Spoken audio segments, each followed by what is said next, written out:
Унганы зүүд.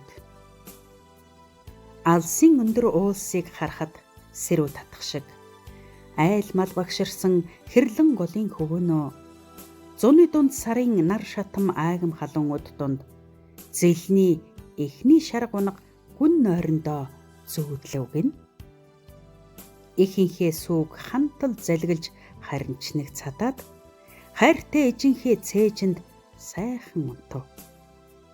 Намуун дөлгөө мэлмэрсэн хэрлэн голын эргээр навч цэцэг дэлгэрсэн уудам сайхан талаар их цагаан сүлд улсын наадамд залдаг 8 шарга ажнаа хүлэг болно гэж найз 7 шаргатайгаа наадан цэнгэлдэв.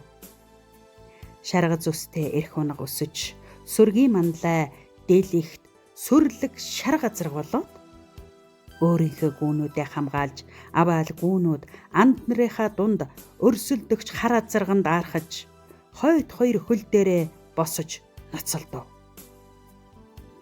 Зэрэглээ хөвөлдсөн цэцэгт тал хэрлэнгийн хөвөнд зэгзгэр хонгор унахтай зэгсэн дотны нэгшиж хошуугаа нийлүүлэн хайрын болцоо тавьж гин. Адун сүргийн манлай дэлихт сүрлэг хангал шар газраг аратан чонтой тулалдаж тангарч цавчилж дийлэхт нь ажнай хүлэг авайл гүүнүүд үүрсгэд аархаж омогшул төрөв. Хөндөй дүүрэн тоосноос сугран сунан холдож хүчтэй хурдтай сүргийн манлай ажнай хүлгүүдээс тасран тарлан ардын төрийн наадамд бомбон тоостой алтан жолоо өргөлөө. Азраг өөрийн биендээ шарх авсан ч атаатны суманд хүнд шархацсан эзнээ анд нөхдөд нь хүргэж ирээд асгарсан нулимстай зогсож байлаа.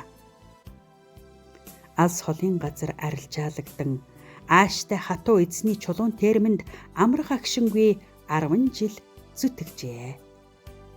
Шар газраг эцэж турж ядравч шазрун эзний гараас мултарч унсан газар уусан усаа зорингүйсээр уугуул эзнийхээ уяан дээр ирэхэд эрдэнэт хүлэгтээ эзэн нь сөгдөж мөрөглөө гэж эрх шар гунаг ийхүү зүүдэлжээ. Зохиолч Бисүд авахт осрын Бирөөсөн. Зураач Соёлмаагийн буян дэлгэр.